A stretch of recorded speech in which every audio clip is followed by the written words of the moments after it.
एका मध्यरात्री अचानक वडिलांच्या बेडरूममधून कसला तरी मोठा आवाज झाला. आम्ही सर्वजण धावत त्यांच्या रूममध्ये गेलो आणि पाहतो तर काय, वडील बेडवरून खाली पडले होते. त्यांचे दोन्ही हातपाय लुळे पडले होते आणि तोंडाचीही बोबडी वळली होती. त्यांना खूप भयंकर पॅरालिसिसचा अटॅक आला होता. परंतु त्यांच्या हातात एक पेन होता आणि त्यांनी तो घट्ट पकडून ठेवला होता. आणि अशा परिस्थितीतही पेन असलेल्या हाताने टेबलकडे बोट दाखवून कसली तरी सूचना मला करत ते होते. जेव्हा मी टेबलवर ठेवलेली ती चिठ्ठी खोलून बघितली तेव्हा मला खूप मोठा धक्का बसला आणि मीही जागेवरच कोसळलो. वडिलांनी खूप मोठ्या अक्षरात लाल रंगाच्या शाईने त्यामध्ये असं काय लिहून ठेवलं होतं ते सर्व आपण खालील कथेमध्ये पाहूयात. मित्रांनो, कधीकधी वेळ निघून गेल्यावर पश्चाताप करण्यापेक्षा वेळेआधीच सावध व्हा.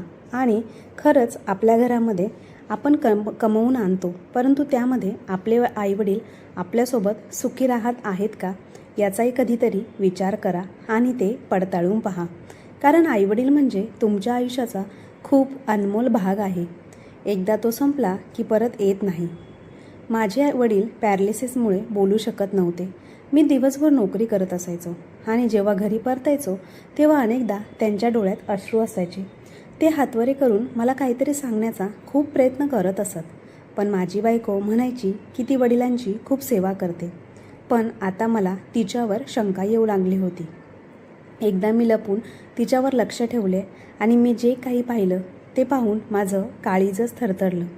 माझ्या लग्नानंतर काहीच काळात वडिलांना पॅरालिसिसचा झटका आला होता आणि त्यामुळे त्यांची बोलण्याची क्षमता संपली. माझी बायकोही वडिलांची सख्खी भाची होती. ती त्यांची खूप सेवा करत असे. त्यांच्या जेवणाची, औषधांची पूर्ण जबाबदारी तिच्यावर होती. माझा विश्वास होता की तिला तिच्या मामांवर खूप प्रेम आहे आणि ती त्यांची मनापासून काळजी घेते. त्यामुळे वडिलांच्या बाबतीत मी निर्धास्त होऊन व्यवसायात लक्ष घालायला सुरुवात केली, जेणेकरून तो पुढे वाढवता येईल. पण काही दिवसांनी मला जाणवू लागलं की वडिलांच्या डोळ्यात सतत पाणी असायचं. मी त्यांच्याजवळ बसलो की ते काहीतरी सांगायचा प्रयत्न करायचे, पण सांगू शकत नव्हते. सुरुवातीला वाटलं ते शांत बसल्यामुळे कंटाळलेले असतील, म्हणून त्यांना बोलण्याची इच्छा असेल. पण मग माझं लक्ष गेलं की जेव्हा ते काहीतरी बोलायचा प्रयत्न करत असे तेव्हा बायको अचानक खोलीत यायची. तिला पाहिलं की वडील लगेच शांत होऊन डोळे मिटून घ्यायचे. मला माझ्या बायकोवर शंका येऊ लागली. नक्कीच ती काहीतरी असं करत होती की वडील तिच्यासमोर काही बोलायला घाबरत होते. मी तिला सहज बोलण्यात गुंतवून काहीतरी विचारण्याचा प्रयत्न केला तर ती म्हणाली, तुम्ही काळजी करू नका, मी त्यांची पूर्ण सेवा करते. त्यांना कशाची कमतरता भासू देत नाही. मी सारा वेळ त्यांच्या सेवेत घालवते. तुम्हाला माहिती आहे मला त्यांची किती काळजी आहे. तिचं बोलणं ऐकून मी गप्प राहिलो, पण मनातून शंका गेली नव्हती. एक दिवस मी कारण काढलं आणि तिला म्हणालो, खूप दिवस झाले तुझी आई तुझी चौकशी करत होती. आज तिला भेटून ये तू. मला ऑफिसमध्ये थोडं महत्त्वाचं काम आहे. मी संध्याकाळी परत येईन. तू वडिलांची काळजी करू नकोस. माझं बोलणं ऐकून ती खूप खुश झाली. मी तिला टॅक्सी करून दिली आणि तिच्यासमोर ऑफिसला जाण्यासाठी निघून गेलो. मी खरोखर ऑफिसला चाललोय असा तिचा पूर्ण विश्वास बसावा असं मला वाटत होतं. ती टॅक्सीत बसून आपल्या आईकडे गेल्यानंतर मी लगेच पुन्हा घरी परत आलो. मी वडिलांना कागद आणि पेन दिला आणि म्हणालो, जे काही तुम्हाला मला सांगायचं आहे कृपया ते इथे लिहा. आणि वडिलांनी जी सत्यता मला सांगितली ती वाचून माझ्या पायाखालची जमीनच सरकली. मला समजायला लागल्यापासून मी माझ्या आईला कायम रडताना पाहिले आणि वडिलांना तिच्यावर अत्याचार करताना आणि तिच्याशी द्वेष करतानाच पाहिले. सुरुवातीला मला अजिबात कळत नव्हतं की वडील आईचा एवढा द्वेष का करतात. माझ्या आईमध्ये काहीच दोष नव्हता. ती अतिशय सुंदर होती. वडिलांपेक्षा वयाने खूप लहान होती आणि खूपच सुसंस्कृत, पवित्र आणि धार्मिक स्वभावाची होती. तरी वडिलांचा राग, द्वेष असह्य होता. आई दिसली की त्यांचा चेहरा चिडचिडा व्हायचा. वडिलांना माझ्या अस्तित्वाची तर पर्वाच नव्हती. मी कायम वडिलांच्या अस्तित्वात अजूनही एक अनाथासारखंच जीवन जगलो. माझं मन खूप व्हायचं की वडिलांनी माझ्यावर प्रेम करावं, मला जवळ घ्यावं. माझ्या इच्छा पूर्ण कराव्यात, पण त्यांचं माझ्याशी वागणं इतकं थंड होतं की त्यांच्या नजरेसमोर बोलायची हिंमतच होत नसे. प्रेम तर दूरच, पण त्यांना घरात शिरताना पाहून माझे पाय थरथरायचे.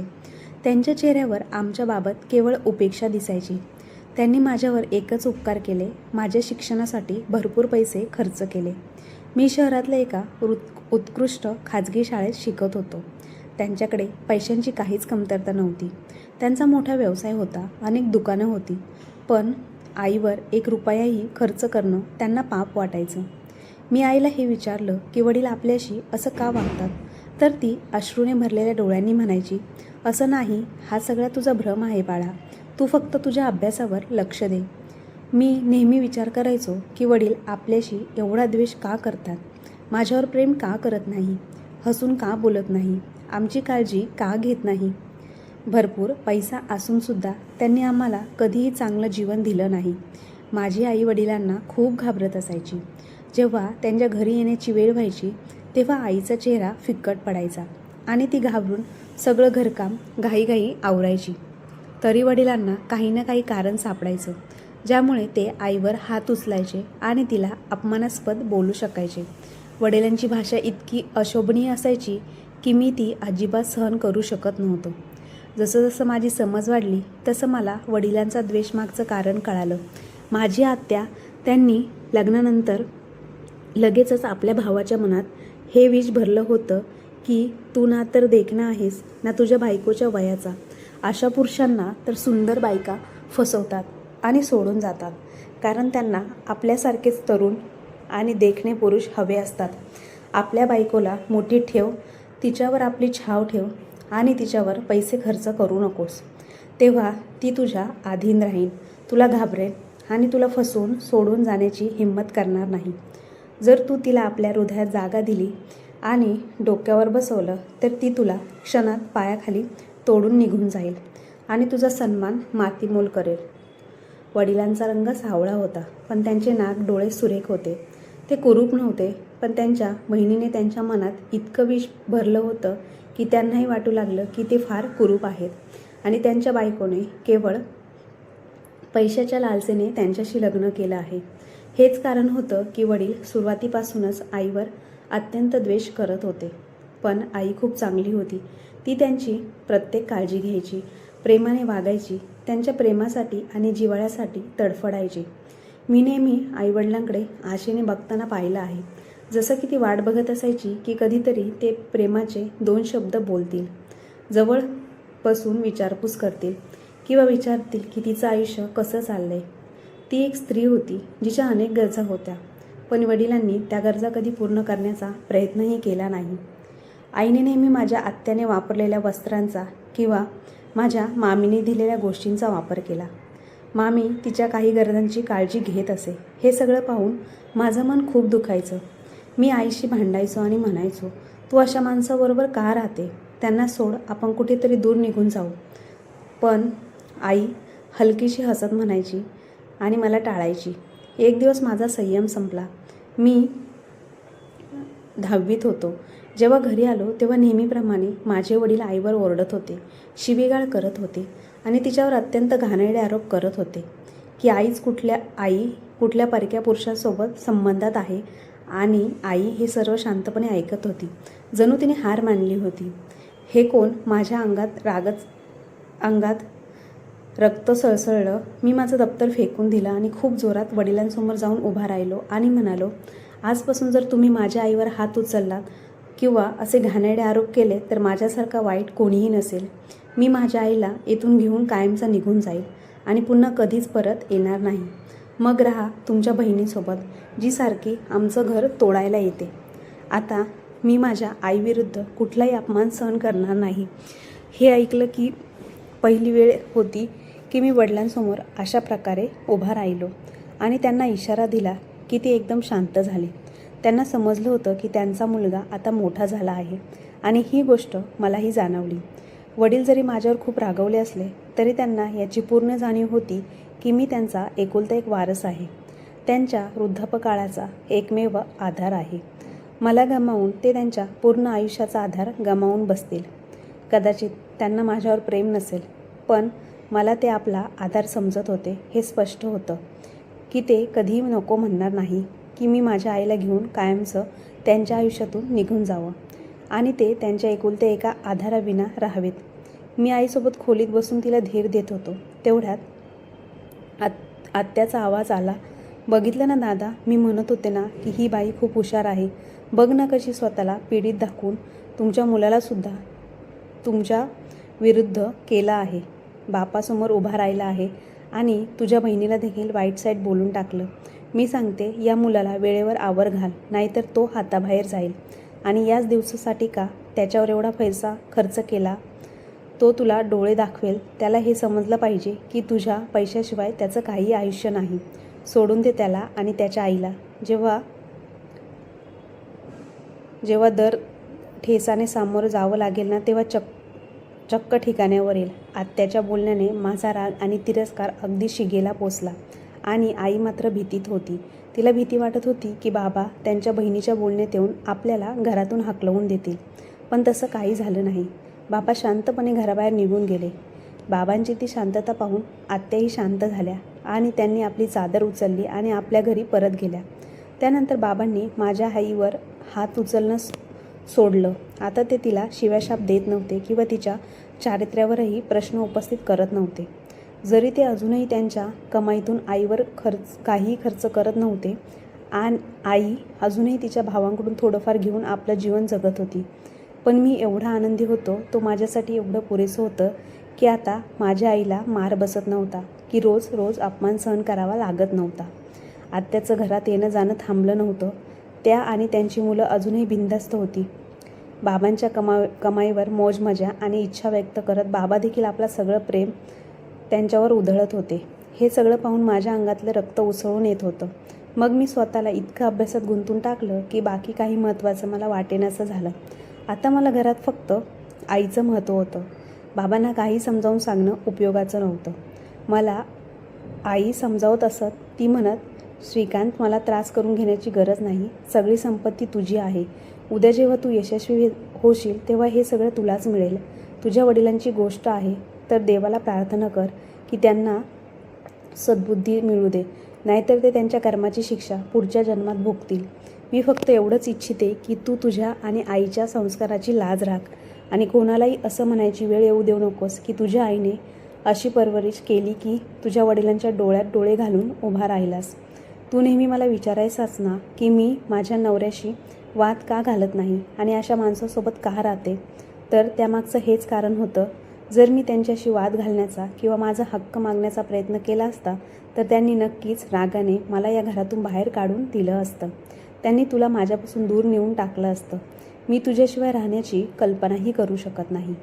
तू माझा एकमेव मूल आहेस. फक्त तू मला वचन दे की तू कधीही तुझ्या वडिलांशी वाद घालणार नाही. आईच्या या शब्दाने माझ्या हृदयात हात घातला आणि मी ते पुन्हा मान्य केलं की मी पुन्हा माझ्या अभ्यासात गुंतून गेलो. वेळ पुढे गेला. मी MBBSची पदवी मिळवली आणि माझ्या यशाने माझ्या आईसोबतच वडिलांनाही खूप आनंद झाला. पहिल्यांदाच वडिलांनी उत्साहाने माझ्या खांद्यावर हात ठेवला. ते मला मिठी मारू इच्छित होते, पण माझ्या थंड प्रतिक्रियेमुळे त्यांनी स्वतःला थांबवलं. त्यांना कळालं होतं की आता मला त्यांची गरज राहिलेली नाही. वडिलांना वाटत होतं की मी त्यांचा व्यवसाय सांभाळावा, पण मी नकार दिला. सध्या मी एका खाजगी संस्थेत नोकरी करत होतो. माझ्या आईच्या सगळ्या इच्छा पूर्ण करण्यासाठी आणि मला अनुभव मिळणार होता की माझ्या या निर्णयावर वडील शांत झाले. मग म्हणाले, संपत्ती ही तुझीच आहे आणि त्यावर हक्कही तुझाच आहे. मी फक्त हे इच्छितो की तू हे सगळं सांभाळावं, म्हणजे मी उरलेले दिवस शांततेत घालवू शकेल. पण ही तुझी इच्छा आहे. तुला जे योग्य वाटेल ते कर. जसं जसं हवं तसं कर. तुझी संपत्ती आणि व्यवसायाचा उपयोग कर. कोणी तुला प्रश्न विचारणार नाही. वडिलांनी त्यांच्या बोलण्यातून स्पष्ट केलं होतं की आता मी माझ्या इच्छेनुसार काहीही करू शकतो. पण माझी आत्या मात्र झोप हरपून बसली होती. इतकं तर कळालं होतं की त्यांची नजर त्यांच्या भावाच्या संपत्तीवर होती. त्यांना वाटत होतं की त्यांचा भाऊ आयुष्यभर आपल्या पत्नी आणि मुलापासून दूर राहावा आणि त्याने कमावलेले काहीही आपल्या कुटुंबावर खर्च करू नये. त्यांना वाटत होतं की त्या आपल्या उद्दिष्टात यशस्वी झाल्या आहेत, पण ही त्यांची चूक होती. वडिलांना त्यांची बहीण कितीही प्रिय असली तरी आत्यापेक्षा कोणी जास्त जवळचं नसतं.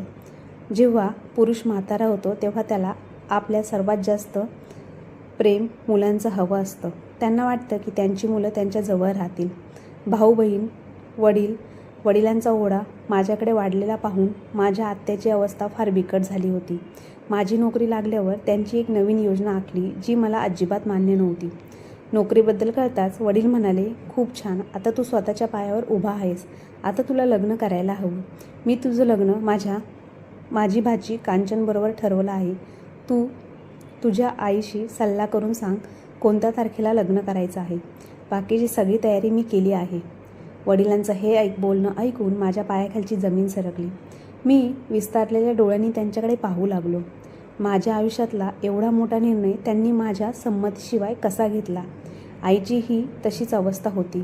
त्यालाही आपल्या भाचीला सून म्हणून आणायचं होतं. तो भाऊ ज्याने आयुष्यभर तिची काळजी घेतली होती, कधी पैशासाठी कोणावर अवलंबून राहू दिलं नाही, त्यांचीच मुलगी सून म्हणून घरात आणून निवांत आयुष्य जगायचं होतं.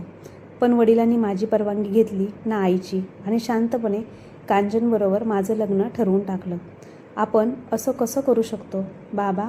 मी म्हणालो, माझ्या आयुष्याचा इतका मोठा निर्णय माझी परवानगी न घेता कसा काय घेऊ शकता तुम्ही? मला तुमच्या बहिणीच्या मुलीत अजिबात रस नाही. मी माझ्यासाठी मुलगी पसंत केली आहे आणि तिच्याशी लग्न करणार आहे. चांगलं होईल की तुम्ही तुमच्या बहिणीला समजावून सांगा. काही झालं तरी तुमचं हे म्हणणं कधीही मान्य करणार नाही. ज्या अधिकाराने तुम्ही माझं लग्न ठरवलं, पण आयुष्यभर तुम्ही मला तुमचं मूल समजलं नाही. फक्त तुमच्या फायद्यासाठी माझ्या शिक्षणावर पैसे खर्च केलेत, पण कधी मला तुमचं अपत्य म्हणून काही दिलं नाही. आज मी जिथे उभा आहे ना, ते फक्त आणि फक्त माझ्या आईमुळे आहे. तुम्हाला काय वाटतं की मी तुमचं हे बोलणं ऐकून घेईल? तुम्हाला माझं बोलणं ऐकावं लागेल असे ते म्हणाले. मी माझ्या बहिणीला वचन दिलं आहे, कांचन तुझी पत्नी होईल. मी निर्णय घेतला आहे. जर तुला माझं ऐकायचं नाही तर लक्षात ठेव, मी तुझ्या आईला घटस्फोट देईल. मग तुम्ही दोघं, आई मुलगा, या घरातून निघून जा. मला काही फरक पडत नाही. पण विचार कर, या वयात तुझ्या आईला घटस्फोट मिळणं शोभत नाही. आता निर्णय तुझ्या हातात आहे.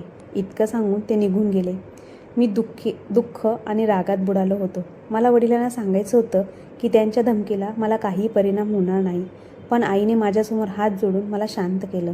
आई रडत म्हणाली, सारं आयुष्य मी या निर्दयी माणसाच्या बेरुखीला सहन केलं. माझ्या चारित्र्यावर बोटं ठेवली तरी मी गप्प राहिले, कारण फक्त इतक्यासाठी की म्हातारपणी मला घटस्फोट नको होता आणि मला दरदर भटकावं लागू नये. मला माहिती आहे तू माझा आज्ञाधारक मुलगा आहे आणि तुझ्यासोबत मला काही त्रास नाही. पण एका स्त्रीसाठी घटस्फोट हे फार मोठं दुःख असतं. या वयात माझ्या डोक्यावर कलंक नको बेटा. मी तुझ्यासमोर हात जोडते. जसं चालू आहे तसं चालू देत. तू कांचनशी लग्न कर. या वयात मला असला अपमान सहन करायचा नाही. मी माझं सगळं प्रकरण देवाकडे सोडते. तो सर्वोत्तम न्याय करेल आणि मी ही प्रार्थना करते की हा निर्णय तुझ्या फायद्याचा ठरू दे. फक्त आपल्या वडिलांशी भांडू नकोस. माझ्यासाठी तर सगळं संपलं होतं. मला आता आत्याचा आणि त्यांच्या मुलीचा खूप राग यायचा. याच लोकांमुळे मी कधीतरी सुख पाहिलं नाही आणि आता हेच लोक पुन्हा माझ्या आयुष्यात येत होते. मी काही न बोलता या नात्याला होकार दिला आणि ठरवलं की कांचनची प्रत्येक गोष्टीचा बदला घेईल. एका आठवड्यानंतर माझं कांचनशी लग्न झालं, पण कांचनची पाठवणी अजूनही बाकी होती. त्यामुळे ती आत्याच्या घरी होती. मी आनंदी नव्हतो आणि माझ्या वडिलांशी पूर्णपणे संबंध तोडले. वडिलांना माझं मन जाणवत होतं. मला आनंदी करण्यासाठी त्यांनी सगळी संपत्ती माझ्या नावावर केली, पण त्यांनी माझं मन तुटलं नाही. मी फक्त माझ्या आईसाठी हे नातं सहन करत होतो. आणि मग एक दिवस माझी आई या जगातून निघून गेली. आईचं अचानक जाणं मला पूर्णपणे तोडून गेलं. मी रात्रंदिवस रडत होतो आणि तिला आठवत होतो. आईच्या मृत्यूनंतर संपूर्ण कुटुंबाने मिळून एक निर्णय घेतला की या घराला सांभाळण्यासाठी सून येणं फार आवश्यक आहे. मी पुन्हा एकदा मजबूर झालो आणि असहाय्यपणे हे कडू वास्तव स्वीकारलं. कांचन वधू होऊन घरात आली. ती आपल्या वागणुकीतून मला आकर्षित करण्याचा खूप प्रयत्न करत होती, पण मी तिच्यापासून पूर्णपणे अंतर ठेवलं. मी तिला महत्त्व देत नव्हतो आणि तिच्याशी बोलतही नव्हतो. ती काही बोलली तरी मी तिला उत्तरही देत नव्हतो. वडील हे सगळे पाहत होते, पण आता ते पूर्णपणे शांत झाले. एक दिवस माझ्या मामाने माझं हे वागणं बघितलं. त्यांनी मला त्यांच्या घरी बोलावलं आणि प्रेमाने समजावलं. पाहिलंच का श्रीकांत, मी संपूर्ण आयुष्य माझ्या बहिणीला तडपताना पाहिलं आणि हळूहळू मरत जाताना पाहिलं आहे. तिने तिच्या नवऱ्याचं प्रेम मिळवण्यासाठी खूप प्रयत्न केला, पण ती रात्रंदिवस त्यांची सेवा करत होती. पण त्या निर्दयी माणसाने कधी माझ्या बहिणीच्या चांगुलपणाची किंमत ओळखलीच नाही. त्याने तिला प्रत्येक सुख आणि हक्कापासून वंचित ठेवले. मी पाहिलं की तिच्या डोळ्याची चमक कशी मंदावत गेली. ती हसरी आणि जिवंत मुलगी होती, पण तुझ्या वडिलांच्या बेफिकीर वागण्यामुळे ती पूर्णपणे तुटून गेली. तूही तुझ्या आईला रडताना तडपताना पाहिलं असेल आणि आता तू कांचनसोबत तसाच वागत आहेस बाळा. मला फक्त एवढं सांग,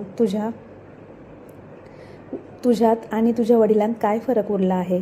जर तूही तसं वागशील आणि कांचनचे हक्क हिरावून घेशील तर तूही अन्यायी ठरशील. लग्न जरी जबरदस्तीत झालं असलं तरी आता ती तुझी पत्नी आहे, तुझी जबाबदारी आहे आणि कदाचित तुझ्यासोबत तुझ्या वडिलांनी असेच काय केले असावे. स्वतः विचार कर. जरी तुझा विवाह करण्यासाठी जबरदस्ती केली असली तरी तुझ्या वडिलांचं तुझ्यासोबतचं वागणं तुम्हाला सहन करणे योग्य वाटतं का? त्यांनी तुझ्या आईला किती कष्ट दिले होते, तिला हळूहळू जीवनातून काढून टाकले होते आणि आता तू ते सर्व कांचनसोबत करायला जाणार आहे. मामांच्या बोलण्यात काहीतरी सत्य होतं. ते अगदी बरोबर सांगत होते. मी देखील तेच करत होतो जे माझ्या वडिलांनी माझ्या आईसोबत केले होते. फरक फक्त एवढाच होता की माझ्या वडिलांसारख्या शिव्या मी देत नव्हतो किंवा कांचनच्या चारित्र्यावर शंका घेत नव्हतो. पण माझं मन शांत त्यांच्यासारखं होतं. कांचन माझ्यासाठी सजत होती. ती माझी खूप काळजी घेत होती, पण मी तिच्याकडे पाहते देखील नव्हतो. मला अत्यंत लज्जा वाटायची आणि त्या दिवशी मी घर झाडताना माझ्या पत्नीला फुलत असताना आणि महागडी भेटवस्तू घेऊन गेलो हे पाहून कांचनच्या डोळ्यात चमक आली आणि तिला फार आनंद झाला. तिचा आनंद आणि वेगळी स्थिती झाली ते पाहून मला देखील आनंद झाला. हृदयातला पश्चाताप होता. मी ठरवले की आजपासून तिच्याशी कधीही अन्याय करणार नाही. त्यानंतर माझं वर्तन कांचनसोबत खूप चांगलं झालं. वडील देखील समाधानी होते. त्यांनी देखील मला माफी मागितली आणि त्यांनाही मी माफ केलं. पण हृदयाने आता त्यांच्यापासून दूर होतो. तरी मी त्यांची सेवा मनापासून करत होतो. काही काळानंतर एक घटना घडली. एका सकाळी जेव्हा मी कार्यालयासाठी तयार होत होतो, कांचन धावत माझ्या खोलीत आली आणि म्हणाली, श्रीकांत, मामांजी आपल्या बेडवरून उठत नाही. त्यांना काहीतरी झाले, काय कळत नाही. हे ऐकून मी घाबरलो आणि माझ्या वडिलांना रुग्णालयात नेलं. तेव्हा समजलं की त्यांना पॅरालिसिसचा अटॅक आला आहे, ज्यामुळे ते कायमचे बोलू शकणार नाही. आणि मला असं वाटलं की माझ्या वडिलांनी आईवर जे अत्याचार केले होते त्याचा हिशोब घेण्याची वेळ आली होती. तरी मी माझ्या वडिलांची सेवा करणं थांबवलं नाही. माझी पत्नी देखील माझ्या वडिलांची काळजी घेण्यास नेहमी तत्पर होती आणि यात काही शंका नाही, कारण कांचन माझ्या वडिलांची सख्खी भाची होती. माझ्या वडिलांनी तिला नेहमी खूप प्रेम दिलं होतं आणि तीही त्यांचा खूप आदर करत होती. पण काही काळापासून मला असं वाटायला लागलं की वडिलांच्या डोळ्यात कायमच अश्रू असायचे. जेव्हा कधी मी वडिलांकडे जात होतो तेव्हा ते इशाराने मला काहीतरी सांगायचा प्रयत्न करत होते. पण जेव्हा कांचन खोलीत यायची तेव्हा ते शांतपणे डोळे मिटून घेत होते. सुरुवातीला मला काहीच लक्षात आलं नाही, पण नंतर मला असं वाटू लागलं की ते मला काहीतरी सांगू इच्छित होते, पण माझ्या पत्नीच्या उपस्थितीत ते बोलू शकत नव्हते. मला शंका आली. मग मी ठरवलं की माझ्या पत्नीवर लक्ष ठेवायचं. ती काहीतरी चुकीचं करत असेल. अनेकदा वेळ काढून तिच्या जवळ जाऊन विचारलं, तू वडिलांची नीट काळजी घेत आहे ना? तर ती म्हणाली, तुम्ही स्वतः पहा, मी वेळेवर त्यांना औषधं देते, जेवण देखील देते, माझ्या हाताने त्यांना खायला देते. ते माझे मामा आहेत, मला खूप प्रिय आहेत. तुम्हाला विचारण्याची काही गरज नाही, सगळं तुमच्यासमोर आहे. तिच्या शब्दांवर मी शांत होतो, पण माझ्या शंकेला 100% दूर केलं नाही.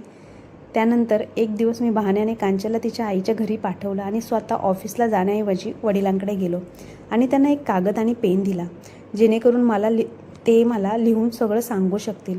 वडिलांनी लिहिलं, जेव्हा तू मला धमकावले की जर मी तुझ्या आईवर हात उचलणं थांबवलं नाही तर तू तुझ्या आईसोबत वेगळं राहणार, पण तुझ्यासमोर मी तिला मारणं थांबवलं. जेव्हा तू घरात नसायचा तेव्हा मी तिला त्याच प्रकारे माझ्या पत्नीवर अत्याचार करत होतो. माझ्या आणि माझ्या बहिणीने तर अत्याचाराची सर्व मर्यादा ओलांडली होती. फक्त तुझ्या आईवर जुलूम करत नव्हतं, तर तिला धमकी देखील दिली होती की जर तिने तुला काही सांगितलं तर आमच्यापेक्षा वाईट कोणीच नाही. ती बिचारी शांतपणे सर्व सहन करत होती. जेव्हा मला कळालं की तिच्या भाचीला आपली सून म्हणून आणायचा विचार करत होती, तेव्हा मी आणि माझ्या बहिणीने एक साजिश केली आणि माझ्या भाचीला सून म्हणून आणलं. असं कसं होईल की एक चारित्र्यहीन स्त्रीची भाची मी घरात आणेल आणि जसं मी आयुष्यभर दुःखात जगलो तसाच माझा मुलगा पण त्याच दुःखात जगेल. कारण मला असं वाटत होतं की माझी बायको खरंच चारित्र्यहीन आहे. ती मला सोडून जाईल म्हणून जशी ती स्त्री होती तशीच तिची भाची असणार असं मला वाटत होतं. म्हणून लग्न झाल्यावर देखील आमचं वागणं काही बदललं. उलट कांचनने तुझ्या आईसोबत दिवसरात्र बेजबाबदारीपणाने वागणं सुरू केलं. जेव्हा तिच्या मनात आलं तेव्हा ती आपल्या घरात येऊन तुझ्या आईला कसलाही आदर न देता तिला असं दाखवायची की ती घरात मोलकरीण आहे. आणि तिने तर असं देखील सांगितले की मला एकदा का या घरात येऊ दे, लवकरच तुमचा मुलगा तुमच्यापासून हिरावून घेईल आणि तुम्हाला या घरापासून बाहेर काढेल. या सगळ्या गोष्टींमुळे तुझ्या आईला धक्का बसला आणि ती या दुनियेतून निघून गेली. तिच्या मृत्यूने माझ्या डोळ्यावरचा पडदा हटला. मला समजलं की ती इतकी वाईट नव्हती की जितकं मला सांगितलं गेलं होतं. माझ्या इतक्या अत्याचार तिने सहन केले तरी तिने घर सोडलं नाही. पण आता काहीही होणार नव्हतं. मी माझ्या बायकोच्या दुःखात पूर्णपणे बुडालो होतो. आणि त्यावेळी माझ्या बहिणीने हुशारीने कुटुंबातील मोठ्या लोकांना मध्ये आणून कांचनशी लवकरच विदाई करून घेतली. लग्नानंतर कांचनची खरी ओळख माझ्यासमोर आली. मी माझ्या संपूर्ण आयुष्यात माझ्या बायकोला चारित्र्यहीन समजलं, पण खरे तर माझी भाची म्हणजे तुझी बायको ही चारित्र्यहीन होती. तिचे इतर पुरुषांशी अवैध संबंध होते. तिला पाहिलं आणि समजण्याचा प्रयत्न केला तर कांचनने माझ्यासोबत बदतमीजी केली. तिच्या आईसोबत मिळून तिने मला अशी औषधं दिली ज्यामुळे मला पॅरालिसिस झाला. कदाचित ती मला मारू इच्छित होती पण मी वाचलो.